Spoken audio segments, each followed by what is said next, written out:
বিসমিল্লাহির রহমানির রহিম। আসসালামু আলাইকুম। নাগা বাজারের প্রতিষ্ঠাতা গাহির আলী মণ্ডল আর নেই। মৃত্যুর আগের দিনগুলো কেমন সেটা স্মরণ করতে খুব কষ্ট লাগে। প্রতিটি দিন, প্রতিটি মুহূর্ত, প্রতিটি রাত কিভাবে কেটেছে বাবার সাথে তা স্মরণ করলে সত্যি কষ্ট লাগে। 20 মার্চ 2026 ঠিক ঈদের একদিন আগে বাবা অনেক সুস্থ, অনেক সবল, অনেক আত্মবিশ্বাসী। দেখে মনে হচ্ছিল না যে বাবা অসুস্থ হয়ে পড়েছে। ঈদের কারণে যে যেখানে পারে সেখান থেকে সরাসরি আমার বাবাকে দেখতে যায়। ভাগ্নে ভাগ্নি, চাচাতো ভাই বোনেরা, জ্যাঠাতো ভাই বোনেরা, অনেক আত্মীয় স্বজন। মনে করলাম বাবাকে নিয়ে ঈদের দিনে মাঠে যাব প্রতি বছরের মতো। সেই রকম একটা পরিবেশ গড়ে উঠল। 20 তারিখ সারা রাত বাবার কোলে শুয়ে থাকলাম।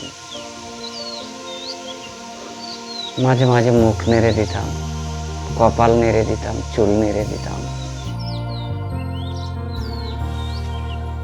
পা টিপে দিতাম। বাবা বলতেন, বাবা ঢুকে গেছো, একটু পরে দাও। সে বাবার স্পষ্ট কথা। 17 তারিখে যে অবস্থা হয়েছিল সে অবস্থা থেকে অনেকটাই সুস্থের পথ। এমন মানুষটিকে দেখে বোঝার উপায় নাই তার ভেতরে কতটা অস্পষ্টতা লুকিয়েছিল।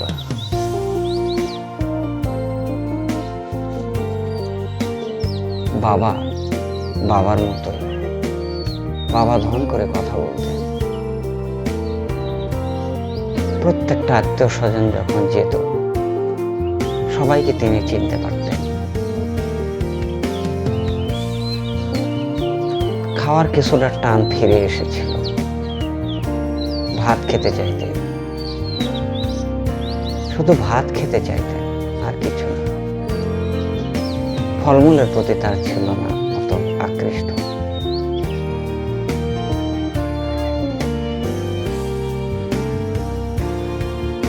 বাবার কাছে শুয়ে থাকাটা সত্যি আমার অনেক সম্মানের।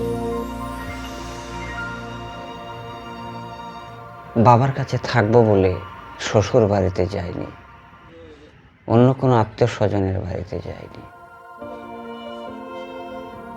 20 মার্চ আমার স্ত্রী, আমার সন্তান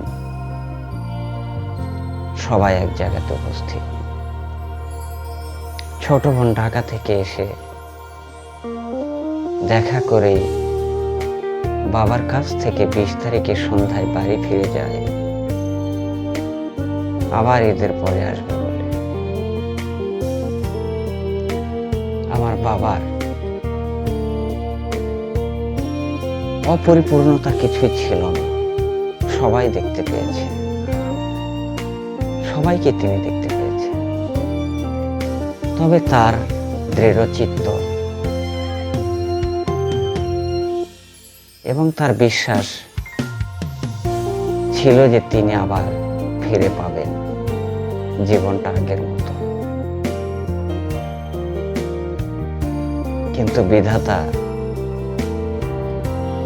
তো সময় নির্ধারণ করে দিয়েছে। বাবা 20 তারিখ পর্যন্ত যে অবস্থায় ছিলেন, 17 তারিখের পর থেকে সেটা আমাদের মনের মধ্যে অনেকটাই আশা জাগিয়েছিল। সেই 20 তারিখের কথাই মনে পড়ে, বাবাকে যদি আবার সেই 20 তারিখের মতো ফিরে পেতাম। সালাম আলাইকুম।